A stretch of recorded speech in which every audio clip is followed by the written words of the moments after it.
بسم الله الرحمن الرحيم. My dearest brothers and sisters in humanity, I greet you with the greetings of peace. Assalamu alaikum. Today, we're going to be talking about a man that came from the 7th century Arabia that I believe changed the world. And this man is the Prophet Muhammad sallallahu alaihi wasallam, upon whom be peace. Now, the Prophet Muhammad, upon whom be peace, he made a claim 1400 years ago. And this claim, I believe, is an eternal claim. And it lasts the test of time. The reason I'm saying this is because we can articulate a very positive argument using our rational capacity, our reasoning, our intellect, our common sense. We could use this to assess whether his claim was true. And this claim was, I am the messenger of God. I am the messenger of Allah. And interestingly, we can assess this claim in the following way. Number one, he was actually lying. Number two, he was deluded. Number three, he was both lying and deluded. Number four, he was speaking the truth. And there is a fifth hidden one, which is that it's based on legend. That the whole history concerning his life and even his claim is legendary, meaning that we can't really believe in the Islamic historical narratives. So let's continue with using our mind, using our rational faculties and capacity, and assess this logical structure, or these logical possibilities. So let's take the first one. Could he be lying about his claim? He made a claim that he was the final messenger of God. Could he be lying? Well, let's look at his life. I would argue to claim the Prophet Muhammad, upon whom be peace, a liar would be equivalent to rejecting that our own mothers are our mothers. Why am I saying this? Is because, for example, what is the proof that we have that my mother is my mother or your mother is your mother? We don't have any proof. I mean, no one's going to claim they have a DNA certificate at home and that's the only reason they believe that that's why their mother is their mother. No, of course not. Why do we believe truthfully, with certainty, that our mothers are our mothers? The only reason we do that is because of what we call authentic and valid testimony. The testimony of your own mother, the testimony of your father, of the doctor, of the midwife. So you have 4 or 5 testimonies, if you like, that show with good reason that your mother is your mother. But interestingly, we have 10,000 authentic and valid testimonies concerning the truthfulness of the Prophet Muhammad, upon whom be peace. And these were the 10,000 companions of the Prophet Muhammad. So this is interesting. I mean, if these testimonies are true, then if we reject them, it's like rejecting our own mother, because we only have about 4 or 5 testimonies for our own mother. But for the prophethood of the Prophet Muhammad, upon whom be peace, we have 10,000. And this is an interesting argument via the epistemology of testimony, if you like, which is, epistemology means the study of knowledge or the study of belief. And testimony, when it's authentic and valid, is actually a valid source of knowledge.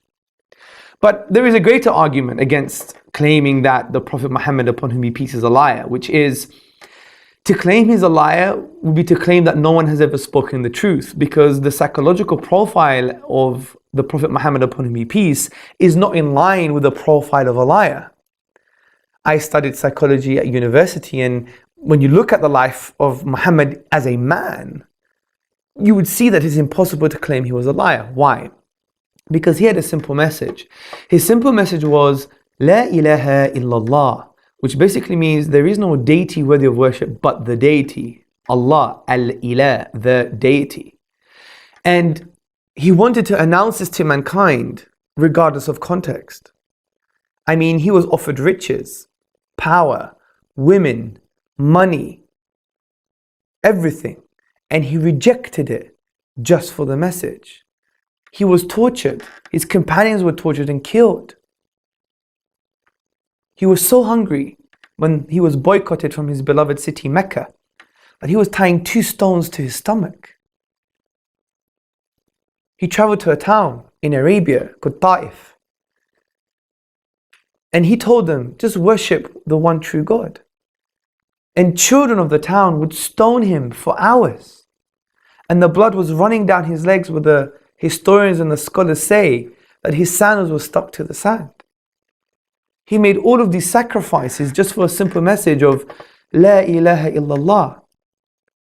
We also know he was very brave in the Battle of Hunain, when he was defending Muslims and non-Muslims of the state. There were thousands of arrows in this battle, and his companions and the army had to inevitably retreat, but he was still marching forward, and he said, I am the messenger of God, I am not a liar. Such bravery. How can this be the product of a liar? How can this life resemble the life of a liar? Because we know from a psychological perspective, a liar lies for some worldly gain, honor, glory, riches, power. He rejected all of this. He was poor. There was no smoke coming out of the house of his wife for 6 months, meaning there was nothing to cook. So really, just think about it. Is this a man who we can claim is a liar? The onus of proof is on the one who's making the claim that he's a liar. We have no proof when we look at his life. This is why I say, to say that Muhammad, upon whom be peace, is a liar, is to claim that no one has ever spoken the truth. So we know he couldn't have lied. Let's go to the next option. Maybe he was deluded, maybe he was crazy, or he was a madman. Now, we know this straight away can't be true just by looking at his teachings. Look at his teachings, his prophetic teachings, known as a hadith, plural, or hadith in singular in the Arabic tradition. Now, his teachings are quite phenomenal. For example, he said that true richness is not having riches, but it's having a rich soul, having a content, rich soul. He said there is no harming and no reciprocating of harm. He also said, لا يؤمن أحدكم حتى يحب لأخيه ما يحب لنفسه. This is the Arabic version, and in English it means you don't truly believe unless you love for others what you love for yourself. The Prophet Muhammad, upon whom be peace, said, if you don't show mercy, you will not be shown mercy. The Prophet Muhammad, upon whom be peace, said that when you put compassion and kindness in something, it elevates it. If you remove kindness and compassion, it degrades it. And we have various other prophetic traditions concerning geopolitics even. The Prophet Muhammad, upon whom be peace, said that the son of Adam, the human being, all he needs is food, shelter and clothing, which he defined the essential limited needs, which creates an economic philosophy of distribution, unlike the one that we have in capitalism, which is false actually, which says there are too many needs and not enough resources. It's a false geopolitical reality, where we know, according to the Food Agricultural Organization, that there are enough calories on this planet to feed 3 planets. So are these teachings the product of a deluded man? Of course not. But there is an even stronger argument, because when we look at his life, there were various instances and context that he could have used to support his delusion. For example, he could have said, yes, that happened because I am truly a prophet, I must be right. But he didn't do that. An example of this is there was an eclipse of the moon when his son Ibrahim passed away at early age. And all the Arabs said, he passed away because, rather the eclipse happened because your son passed away. But the Prophet Muhammad, upon whom be peace, said, no, an eclipse happens for no one's death. So we have no good reason to believe he's deluded by looking at his teachings and looking at his life. Could he be both? Well, we know he wasn't a liar and he wasn't deluded. So if you add both things that are not true, then it's still not true. So he couldn't be both. So the best explanation is that he was speaking the truth. It's a very simple, profound argument. But remember, the 5th option, there was a hidden option, which is it's legendary. Because if you do look at the life of the Prophet Muhammad, upon whom be peace, actually you can only conclude he was speaking the truth. This is why Professor Montgomery Watt, in his publication Muhammad at Mecca, he said, to claim Muhammad an imposter creates far more problems than it solves. So if you do look at his life, you know that he must have been speaking the truth. The only counter argument is that his life is based on legend, it's not true. But this is a false misrepresentation of the Islamic historical science, because the way the Islamic scholars preserved history concerning the life of the Prophet Muhammad, upon whom be peace, is actually a very robust method. It is called in the Arabic tradition ilm al-hadith, the knowledge of hadith. And it's an amazing science, because what we have is not only a text, which is called the matan, but an isnad, which is a chain of narration. And everybody in the chain of narration must have met each other. Okay? Like A must have met B, and B must have met C, and C must have met D. And each person in that chain must have a biography, which is called ilm al-rijal, the science of people. And we have 10,000 biographies of narrators. And we must conclude they were truthful, that they never lied, they were not sinful, they were not unrighteous. So we know that they're all valid, authentic or validated people along this chain. And this is a very brief glimpse at the history of science from the Islamic perspective. So we have a matan, a text, and we have a chain of narration. And this is quite profound, because each person along the chain is authenticated. This doesn't even happen in Western history sometimes. I mean, to reject the Islamic model would be to reject Aristotle, because we know Aristotle only came to us via Plato. Or it is to reject 1066, the Battle of Hastings in England, because those narratives came via testimony as well, whether it's written testimony or oral testimony. And our science is quite detailed, because we have biographical data of everyone along the chain of narration. Now, obviously, you have various scholars like Shah and others who say that, we can't trust these narratives because they're biased. But when someone claims bias, they have to prove it. Because when you look at these prophetic traditions, you have some that claim the Prophet Muhammad, upon whom be peace, fell off his horse. There are some women who came to the Prophet Muhammad and showed them their sanitary towels. I know that's very crude, but the reason I'm mentioning these prophetic traditions is to show that these were contrary to the Arab culture.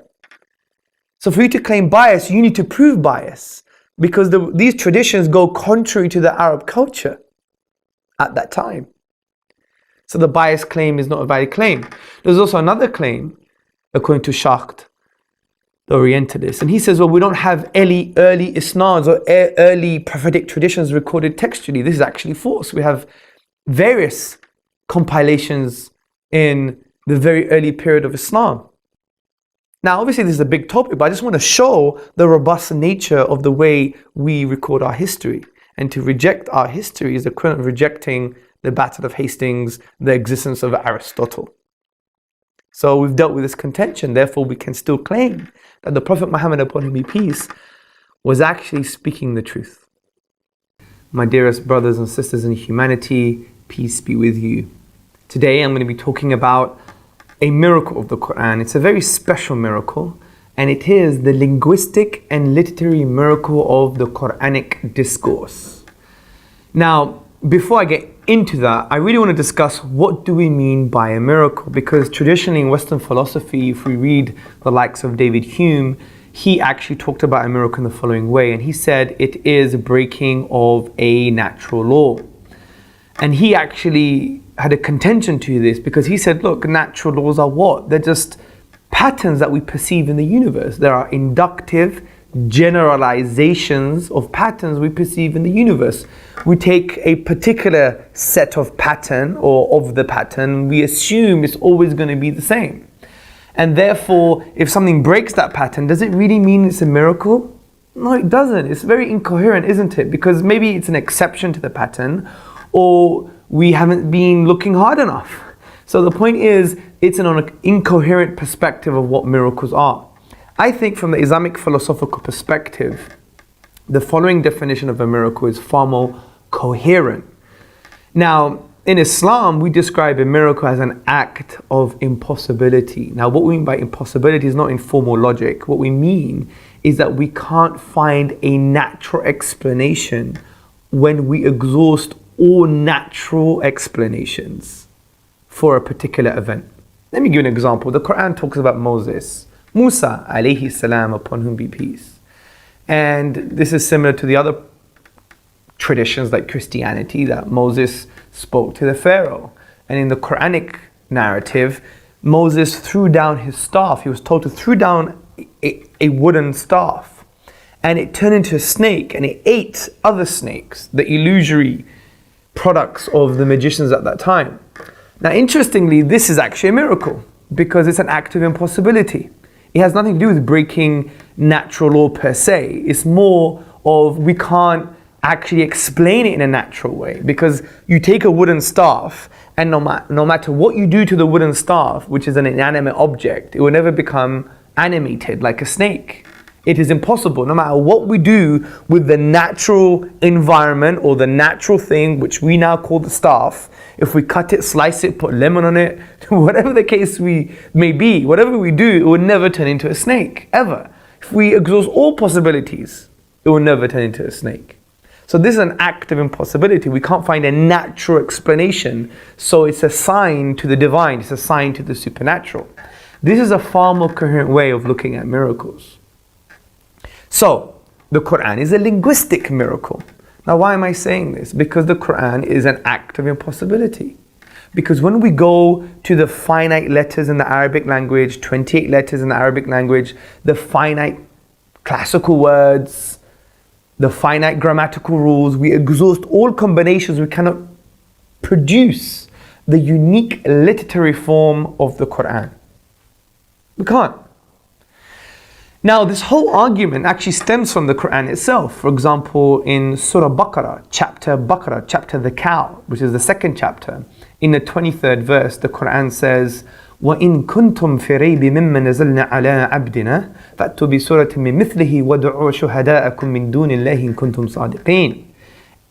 Which basically says, and if you're in doubt about this book which we have sent down to our Prophet Muhammed, upon whom be peace, then bring one chapter like it and call on your supporters and your witnesses and anybody else besides God if you are truthful in your claim. This is an intellectual challenge. And we know this challenge came in a certain environment. It came in an environment where in the 7th century Arabia, the Arabs were the best at expressing themselves in Arabic tongue. So it was a linguistic challenge at the time.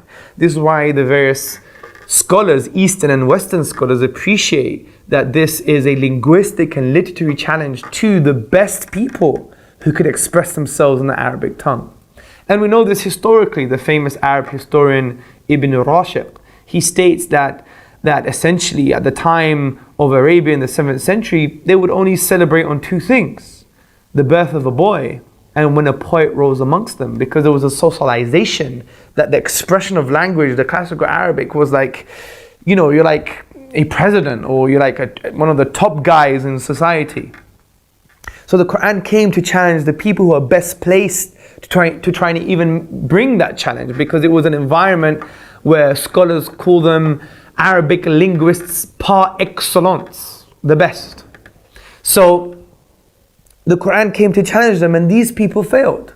We know this because even the best linguist of the time, his name was Walid ibn al-Mughira, he said, by God, this cannot come from a human being. I know the sciences of the language. This can't come from a human being.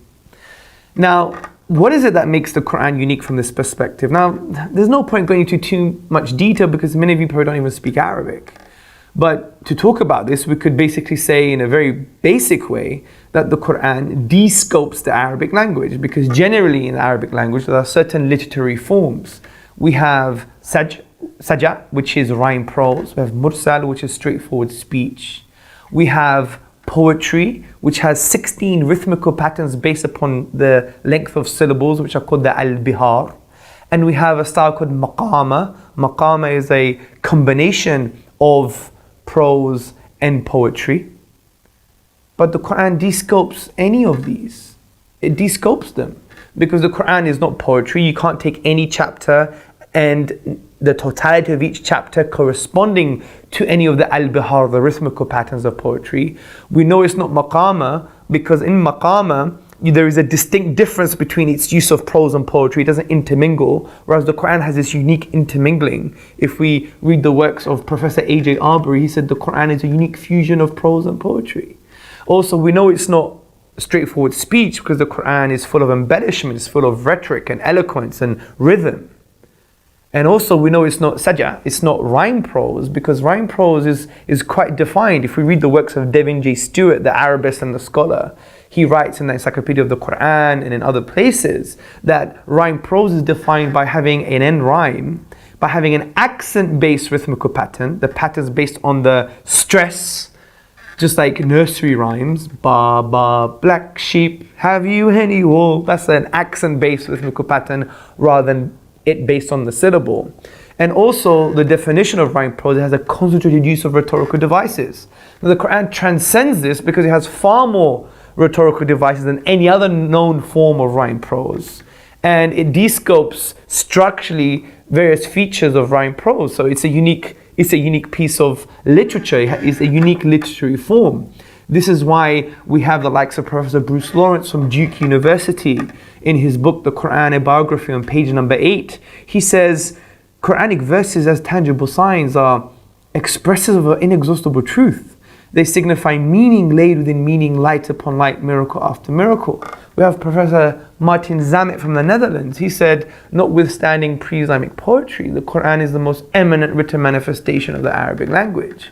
We have Professor Neil Robinson in his book, it's an amazing book, Discovering the Qur'an, a contemporary approach to a veiled text. He has a whole chapter concerning the dynamic style of the Qur'an, which in the Arabic tradition is called iltifat, which is this referencing, shifting in the Quranic discourse that it far transcends any other known Arabic discourse. And we have Reverend R. Bosworth Smith in his book Muhammed and Mohammedanism. He said, the Qur'an is a miracle of purity of style and of wisdom and of truth. So the point here is that there is almost a valid, authentic testimony coming from people who have the tools to assess the Quranic Arabic. So it must be a miracle because the best people who knew how to speak and articulate themselves in the best possible way in the Arabic language failed to challenge the Qur'an. So it's an act of impossibility. Because it's not only a unique literary form, but no one has been able to challenge and replicate this unique literary form. So when we go to the nature of the of the Qur'an, which is the Arabic language, and we exhaust all possibilities, we can never create the unique literary form of the Qur'an, which makes it an act of impossibility. We can't find a naturalistic explanation. Therefore, it's assigned to the divine, by definition. So it's a linguistic and literary miracle. Now, one contention is this. What about Shakespeare? Shakespeare was amazing. He had a unique style. So it doesn't mean Shakespeare's divine or has revelation. I agree. But Shakespeare has nothing to do with the unique literary form. We're talking about the structural features of language, rhyme, rhythm, the structural features. We're not talking about aesthetic reception, the use of the language in this particular way. Because Shakespeare wasn't unique concerning form, because he was known to use the iambic pentameter, which was used by many other English scholars. He used trochaic verse and blank verse, used by Christopher Marlowe and many other English literateurs. So it's a false contention. The Qur'an has a unique literary form. So from this perspective, philosophically, we know it is a miracle. So, what does it mean? It actually means if it's a miracle, it's from the divine. If it's from the divine, then what the Qur'an says is going to be true, because what comes from truth is true. It's like an epistemic foundationalism, which basically means that you have truth claims about foundational truths, and whatever is built on these truths is going to be true. So when the Qur'an says pray 5 times a day, it's good for you and it's going to make you come closer to God, then that's true. If the Qur'an says that we must prohibit interest in our economic model because it's an impediment to the distribution of wealth, then we should do so because it's true. Don't get me wrong, we could assess these rationally as well. But this is the easiest way. It came from God, then it's going to be true. Thank you very much for listening.